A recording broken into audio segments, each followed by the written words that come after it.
जय हिंद दोस्तों, स्वागत है एक बार फिर से आप सभी का हमारे YouTube चैनल दी कॉपी पेन में। तो हम लोग जो सीरीज़ की बात कर रहे थे, लूसेंट जिंदाबाद सीरीज़ में एंशिएंट हिस्ट्री की बात कर रहे थे। तो काफ़ी चीज़ें शुरुआत की हो गई हैं। तो आज हम लोग स्रोतों में जो सेकंड लास्ट कह लीजिए, क्योंकि इसके बाद एक स्रोत और आएगा जो ऐतिहासिक चीज़ों की जानकारी में हम लोगों ने वेद, ब्राह्मण, आरण्यक, उपनिषद, वेदांग सूत्र, पुराण, बौद्ध, जैन एवं अन्य साहित्य के बारे में जान लिया था। तो आज हम लोग विदेशी यात्रियों से मिलने वाली कुछ प्रमुख जानकारियों के बारे में डिस्कस करेंगे। तो ध्यान से सुनिएगा और जो इम्पोर्टेंट होंगी वो मैं आपको बता दूंगा। ठीक, तो चलिए शुरुआत करते हैं लूसेंट जिंदाबाद सीरीज़ की, जो सभी प्रतियोगी परीक्षाओं है तो बहुत महत्वपूर्ण पुस्तक है। तो चलिए शुरुआत करते हैं। तो यहाँ पर सबसे पहले हम बात करेंगे यूनानी रोमन लेखकों की, जो भारत में आए और उन्होंने अपनी यात्रा के दौरान कुछ चीज़ें लिखी, ठीक, भारत के संदर्भ में। तो सबसे पहले नाम आता है टेसियस का, ठीक है। ये टेसियस जो हैं या थे, अभी तो फ़िलहाल नहीं है, तो ये थे ही। ये ईरान के क्या थे, एक राजवैद्य थे, ईरान के एक राजवैद्य थे, ठीक। तो ये आप ध्यान में रखिए। इसके बाद हेरोडोटस, तो ये चीज़ आप याद कर सकते हैं कि इनको क्या कहा जाता है, इतिहास का पिता कहा जाता है। और इनकी एक बुक है, कौन सी, हिस्टोरिका में भाई 5वीं शताब्दी ईसा पूर्व के फारस मतलब वर्तमान में आप इसको ईरान के नाम से जानते हैं, कि संबंध का वर्णन मिलता है। नेक्स्ट है कि सिकंदर के साथ आने वाले लेखकों में एक निर्याकस का नाम आपने सुना होगा, ठीक है। और इसके बाद आनीसिक्रेटस तथा अरिस्टोबुलस के विवरण अधिक प्रामाणिक एवं विश्वसनीय हैं। नेक्स्ट इम्पॉर्टेंट है, इसको तो भाई आपको याद ही करना है, मेगस्थनीज का नाम। सेल्यूकस निकेटर का ये कौन था, राजदूत था, जो चंद्रगुप्त मौर्य के दरबार में आया था। और इसने अपनी पुस्तक इंडिका में मौर्य युगीन समाज एवं संस्कृति के विषय में लिखा है। तो यहाँ से 2 क्वेश्चन बनते हैं कि मेगस्थनीज, 2 से 3 क्वेश्चन बनते हैं कि मेगस्थनीज की सबसे पहले पूछेगा कि बुक का नाम क्या है। तो ये इंडिका, ये तो आपको बिल्कुल ध्यान में रखना है, भूलना नहीं है। और ये किसका राजदूत था, तो सेल्यूकस निकेटर का राजदूत था, ठीक। नेक्स्ट की इंडिका में किसका वर्णन किया गया है, तो मौर्य युगीन समाज एवं संस्कृति के विषय में लिखा गया है। समझ में आया। इसके बाद नेक्स्ट है डायमेकस। तो भाई डायमेकस के बारे में भी आपको कुछ पॉइंट्स याद में रखने हैं कि डायमेकस जो सीरियन नरेश आंतियोकस का राजदूत था, किसका, सीरियन नरेश आंतियोकस का राजदूत था, जो बिंदुसार के दरबार में आया था। अब यहाँ से क्वेश्चन बन सकता है कि बिंदुसार के दरबार में कौन आया था, तो डायमेकस आया था। इसका विवरण भी मौर्य युग से संबंधित है। इसके बाद डायोनीसियस, तो यह मिस्र नरेश टॉलमी फिलेडेल्फस का राजदूत था, जो अशोक के दरबार में आया था। तो यहाँ से ऐसे भी क्वेश्चन पुटअप कर सकते हैं कि कौन किसके दरबार में आया, कौन पहले आया, कौन बाद में आया। तो अगर राजाओं के क्रम आपको याद हैं तो आप आसानी से बता सकते हैं कि पहले मेगास्थनीज आया, या डायमेकस आया, या डायनोसियस आया, ठीक। इसके बाद नेक्स्ट है टॉलमी। तो इसने 2वीं शताब्दी में भारत का भूगोल नामक पुस्तक लिखी। तो इसमें आप बुक का नाम याद रख सकते हैं। ऐसे प्लिनी की बुक का नाम नेचुरल हिस्ट्री आप याद रख सकते हैं, और पेरीप्लस ऑफ द इरिथ्रियन सी। तो इस बुक में आप याद कर सकते हैं कि भाई इसके जो लेखक की जानकारी उपलब्ध नहीं है, लेकिन इसमें क्या है कि 80 ईस्वी में हिंद महासागर की यात्रा पर आया था यह लेखक जिसने लिखी है। इसने उस समय के भारत के बंदरगाहों तथा व्यापारिक वस्तुओं के बारे में जानकारी दी। तो यहाँ पर अभी जो आपने 9 पॉइंट्स पढ़े हैं वो, और जो लोग लेखकों के नाम पढ़े हैं वो यूनानी रोमन लेखक थे। इसके बाद चीनी लेखकों की बात करते हैं, और इसमें फिर आपको वही फंडा बनाना है कि कौन सा लेखक किस राजा के दरबार में आया, और कौन पहले आया या कौन बाद में आया, ठीक। ऐसे क्वेश्चन बनते हैं, याद रखिएगा आप।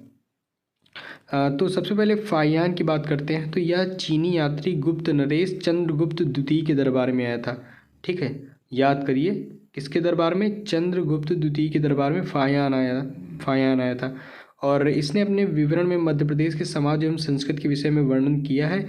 इसने मध्य प्रदेश की जनता को सुखी एवं समृद्ध बताया और 14 वर्षों तक भारत में। फिलहाल ये सब तो ठीक है, लेकिन आपको जो ध्यान में रखना है वो फायान जो चीनी यात्री है और गुप्त नरेश चंद्रगुप्त द्वितीय के दरबार में आया था। इसके बाद संयुगन तो 518 ईस्वी में भारत आया, ये फिलहाल उतना इंपॉर्टेंट नहीं है। इसके बाद ह्वेन-सांग बहुत इंपॉर्टेंट है। ह्वेन-सांग जो है वो भाई हर्षवर्धन के शासनकाल में भारत आया था। तो आपको याद रखना है कि जैसे फायान जो है वो चंद्रगुप्त द्वितीय के दरबार में आया था, सेम वैसे ही ह्वेन-सांग जो है वो हर्षवर्धन के शासनकाल में भारत आया था। और इसने एक बुक लिखी है सीयू की। तो इनमें आपको ये याद रखने योग्य है इनकी बुक का नाम और ये किस राजा के शासनकाल में आया था। तो सीयू की ह्वेन-सांग की है, तो आपको ध्यान में रखना है, भूलना नहीं है। इसके बाद इत्सिंग की बात आती है, तो यह 7वीं शताब्दी के अंत में भारत आया और इसने अपने विवरण में नालंदा विश्वविद्यालय, विक्रमशिला विश्वविद्यालय तथा अपने समय के भारत का वर्णन किया। तो ये चीनी लेखकों की बात हो गई, जिसमें फायान और ह्वेन-सांग इम्पॉर्टेंट है। इसके बाद कुछ अरबी लेखक हैं, इनकी भी बात कर लेते हैं। तो सबसे पहले नाम आता है अलबरूनी का। तो यह महमूद गजनवी के साथ भारत आया था। किसके साथ आया था? महमूद गजनवी के साथ भारत आया था। अलबरूनी ख्वारिज्म या खीव जो आधुनिक तुर्कमेनिस्तान का रहने वाला था और अरबी में लिखी गई उसकी कुछ कृति, जैसे आपको कौन कौन सी याद रखनी है? किताबुल हिंद, या इसको तहकीक हिंद भी कहते हैं, और हिंदी में भारत की खोज। तो इसकी बुक का नाम आपको याद रखना है, ठीक है।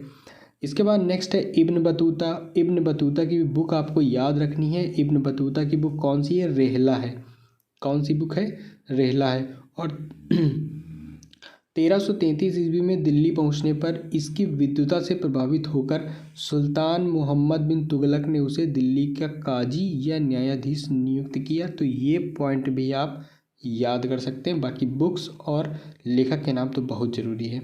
कुछ अन्य लेखकों में एक तारानाथ आ जाते हैं। यह क्या थे? एक भाई तिब्बती लेखक थे और इसने कंग्यूर तथा तंग्यूर नामक ग्रंथ की रचना की। और मार्को पोलो की बात करते हैं तो 13वीं शताब्दी के अंत में पांड्य देश की यात्रा पर आया था और इसका विवरण पांड्य इतिहास के अध्ययन से मिलता है। तो आपको यहाँ पर जो विदेशी यात्रियों से मिलने वाली जो प्रमुख जानकारी भारत के संबंध में आपने देखा कि कुछ यूनानी रोमन लेखक, चीनी लेखक, अरबी लेखक, अन्य लेखकों में हमने कैटेगराइज करके आपको यहाँ पे पढ़ा है हम लोगों ने। तो जो भी इम्पोर्टेंट है उसकी चर्चा भी कर दी कि इसमें कौन कौन सी चीज़ें याद रखनी है। इसके बाद अब जो लास्ट सोर्स है, स्रोत है जानकारी का, उसकी बात करते हैं। तो वो है पुरातत्व संबंधी साक्ष्य से मिलने वाली जानकारी, ठीक। तो पहला पॉइंट है कि भारतीय पुरातत्व शास्त्र का पितामह, ठीक, फादर ऑफ इंडियन आर्कियोलॉजी किनको कहा जाता है? सर एलेक्जेंडर कनिंघम को कहा जाता है। तो ये पॉइंट आपको बिल्कुल भी याद रखना है, बिल्कुल याद रखना है। 1400 ईस्वी पूर्व के अभिलेख बोगाज कोई, ठीक है, एशिया माइनर कहा जाता है, से वैदिक देवता मित्र, वरुण, इंद्र और नाशत्य या अश्विनी कुमार के नाम मिलते हैं। तो ये पॉइंट भी आपको याद करना है। मध्य भारत में भागवत धर्म विकसित होने का प्रमाण यवन राजदूत होलियोडोरस के वेश नगर या विदिशा गरुड़ स्तंभ लेख से प्राप्त होता है, ठीक। तो ये कुछ पॉइंट्स आपको बिल्कुल ध्यान में रखने हैं। उसके बाद सर्वप्रथम भारतवर्ष का जिक्र हाथी गुम्फा अभिलेख में मिलता है। तो ये पॉइंट भी आपको याद रखना है। भारतवर्ष का जिक्र सर्वप्रथम हाथी गुम्फा अभिलेख में मिलता है। सर्वप्रथम दुर्भिक्ष की जानकारी देने वाला अभिलेख सोहगौरा अभिलेख है। इस अभिलेख में संकट के काल में उपयोग हेतु खाद्यान्न सुरक्षित रखने का भी उल्लेख मिलता है, ठीक। तो ये इनमें सारे पॉइंट लगभग इंपॉर्टेंट है। तो आपको जहाँ तक कोशिश हो सके तो आप सभी याद करनी है, ध्यान में रखने की कोशिश कीजिएगा। और भारत पर होने वाले हूण आक्रमण की जानकारी भीतरी स्तंभ लेख से प्राप्त होती है। तो ये भी जानकारी आपको ध्यान में रखना है। और सती प्रथा का पहला लिखित साक्ष्य एरण अभिलेख शासक भानुगुप्त से प्राप्त होती है, ठीक, इम्पॉर्टेंट है। सातवाहन राजाओं का पूरा इतिहास उनके अभिलेखों के आधार पर लिखा गया है। ऐसे रेशम बुनकरों की श्रेणी की जानकारी मंदसौर अभिलेख से प्राप्त होती है। कश्मीरी नौपाषाणिक पूरा स्थल बुर्ज होम से गर्तावास गर्तावास मतलब गड्ढा घर का साक्ष्य मिलता है, जिसमें उतरने के लिए सीढ़ियाँ होती थी और यहाँ मनुष्य के साथ उसके पालतू कुत्ते को भी दफनाने की प्रथा प्रचलित थी। तो ये पूरा पॉइंट आपको ध्यान में रखना है कि जो बुर्ज होम या गर्तावास कहाँ से, कश्मीर, जम्मू कश्मीर से मिले हैं, और मालिक के साथ कुत्ते को दफनाने की प्रथा भी यहीं से मिली है। तो ये आपको ध्यान में रखना है। और प्राचीन सिक्कों को आहा सिक्के कहते हैं, और ये भी पॉइंट आपको ध्यान में रखना है। और इसी को साहित्य में काशार्पण भी कहा जाता है। ठीक, सर्वप्रथम सिक्कों पर लेख लिखवाने का कार्य किन्होंने किया था? यवन शासकों ने किया था। तो इनमें लगभग अधिकतर पॉइंट बहुत इंपॉर्टेंट हैं, आपको जितने भी बताया वो सब ध्यान में रखने हैं। अब कुछ महत्वपूर्ण अभिलेख हैं और उनसे संबंधित शासक देख लेते हैं जल्दी से। तो हाथी गुम्फा अभिलेख कलिंग राज खारवेल के समय, जूनागढ़ रुद्रदामन से संबंधित है। नासिक का अभिलेख जो है गौतमी बलश्री, और प्रयाग स्तंभ जो है वो समुद्रगुप्त इंपॉर्टेंट है। एहोल अभिलेख भी इंपॉर्टेंट है, पुलकेशिन द्वितीय। मंदसौर अभिलेख मालवा नरेश यशोवर्मन। ग्वालियर अभिलेख प्रतिहार नरेश ग्वालियर जो अभिलेख हो प्रतिहार नरेश भोज। भीतरी एवं जूनागढ़ अभिलेख जो है वो स्कंद गुप्त। ठीक है, इसके पहले मंदसौर अभिलेख जो है मालवा नरेश यशोवर्मन, और ग्वालियर का प्रतिहार नरेश भोज। भीतरी एवं जूनागढ़ अभिलेख स्कंदगुप्त। देवपाड़ा अभिलेख जो बंगाल शासक विजयसेन से संबंधित है।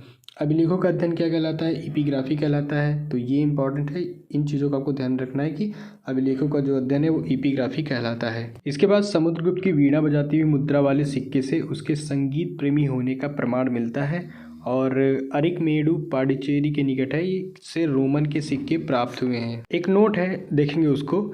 सबसे पहले भारत के संबंध में बर्मा, ठीक है, वर्तमान में आप म्यांमार, नेक्स्ट मलाया, कंबोडिया और जावा से स्थापित हुए हैं।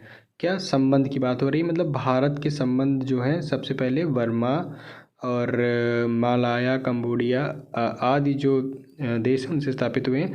इसके बाद उत्तर भारत के मंदिरों की कला की शैली नागर शैली, एवं दक्षिण भारत के मंदिरों की कला द्रविड़ शैली कहलाती है। दक्षिणापथ के मंदिरों के निर्माण में नागर और द्रविड़ दोनों शैलियों का प्रभाव पड़ा, अतः यह बेसर शैली कहलाती है। तो 3 शैलियाँ आपको याद में रखनी कि उत्तर में मंदिर निर्माण की जो कला की शैली उसको नागर शैली, और वहीं दक्षिण भारत में द्रविड़ शैली कहलाती है। और इन दोनों के बीच के स्थान आप देख लीजिए तो वहाँ पर क्या हो जाएगा? बेसर शैली। ठीक, पंचायतन जो शब्द है वो मंदिर रचना शैली से संबंधित है। एक हिंदू मंदिर तब पंचायतन शैली कहलाता है जब मुख्य मंदिर 4 सहायक मंदिरों से घिरा होता है। याद रखिएगा, 4 सहायक मंदिर।